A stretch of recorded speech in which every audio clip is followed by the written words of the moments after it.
Alright, today we're going to be unboxing the Moroso part number 85472.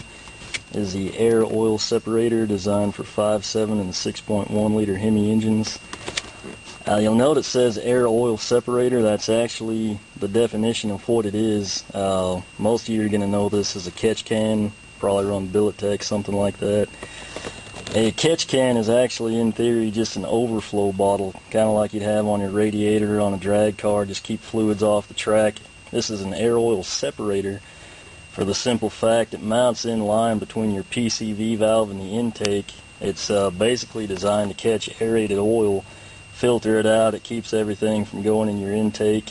Why that is important is the simple fact you're going to prevent detonation, which eventually you're going to lose power.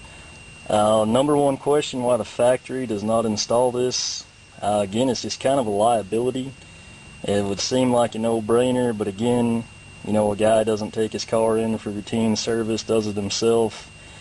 If you fail to drain your air oil separator or catch can, you've obviously got a bit of a problem.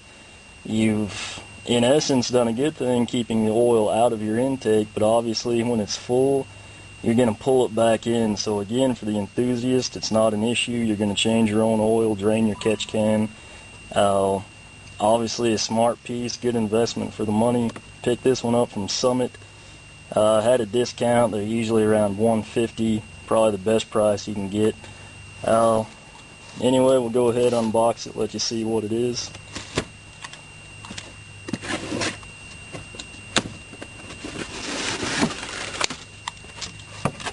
Well, not the greatest packing in the world, but I suppose it doesn't matter too much. Alright, first out of the box we have our mount. It's a nice billet piece. Unfortunately, Moroso, you're going to get satin aluminum. Has a real nice finish. There's not going to be an anodized color. My advice, if you're going obviously with a custom look, go ahead, try having it powder coated, something to that effect. Now we've got our hose. Looks like it's 1/2-inch heater hose. Again, this isn't real critical. A lot of guys might want to step up to a braided line, put a sleeve kit over it, push lock if that's what you want to do. It's really not intended to be fancy, it's just kind of functional, and again, you won't be out a lot to upgrade your hoses. Next we have the hardware. Obviously not a whole lot to it.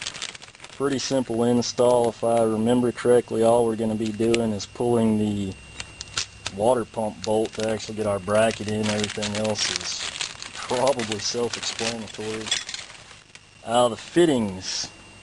We have a small problem. It's going to be brass NPT with barb. It's kind of a socketless design.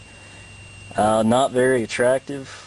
Problem here is, you know, good luck trying to track down something anodized.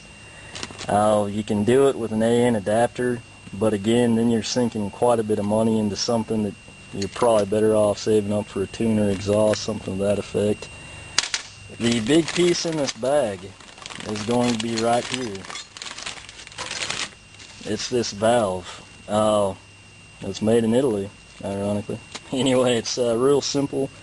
You can probably see it right here. We just have a little flip, and as you can see, it's closed. Obviously, this is how you want it when you install it.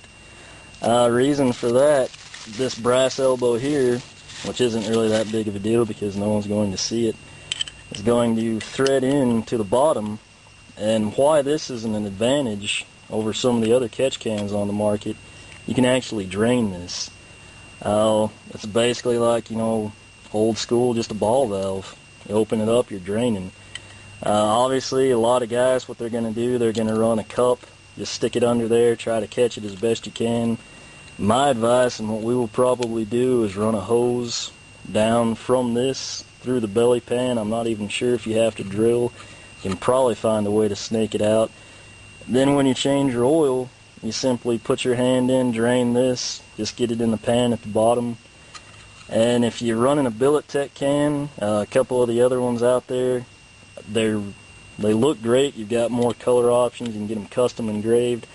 However, if you look at function over form, the Moroso is going to have the advantage for the simple fact the knurled bottom end, which I don't even think all of them have a knurled bottom end on the other brands. you can get it off, but it's very difficult not to spill it. This isn't going to be a lot of oil in here, obviously. I'll go ahead and open the catch can since that's probably what you care about. But, you know, I mean, you don't have a lot of capacity here. However, yeah, it's just like transmission fluid. A few drops go a long way. So if you've ever had a can and you've spilt it, you probably know what I'm talking about.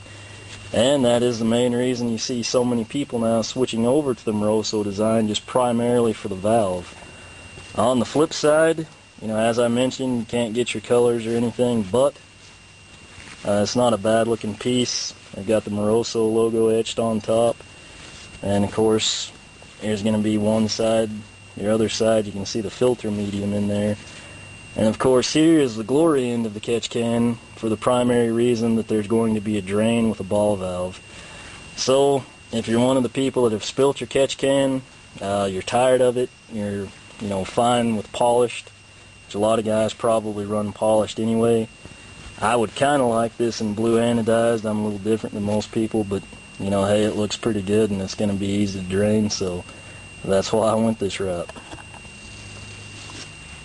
Coming up next, we've pretty well taken care of everything. Again, there's not a lot to see. Moroso included instructions with it yet, but it's obviously one sheet of instructions. That must mean things are easy, or we will feel really stupid here shortly. But going on forward, it's going to be the two brackets included. Again, just unboxed it, we'll have to see. And again, these tabs here will most likely be your water pump bolt, and then we'll just adjust accordingly for the bracket. Luckily, if for some reason you installed your catch can and it was not closed, there's an orange cap. I guess this is kind of the idiot-proof things. It will keep the oil in. Of course, you do want to make sure that you have the valve closed. That would not be a good thing. But again, I mean, if it's open, you'll catch it pretty quick. Shouldn't be too bad of a problem. And basically all we have left, looks like we've got some Allen head bolts. Those are of course going to look pretty nice. They'll recess in the bracket, so that'll be nice. You won't have hardware coming out. Here's our other elbow. Again, they're the exact same design. I can probably source something. I'm thinking Aero Quip if you wanted to go that route. I'll see what I can do, post it up in the article. Again, flat washer and nut, and another Allen bolt. Again, not reading the instructions, not quite sure what to tell you about that, but we will obviously read the instructions, go from there with the install. Again, this is for Moroso part number 85472, the Aero Oil Separator. Known internet-wide across the forums as Catch Can, and that's pretty much what you got when you unbox it.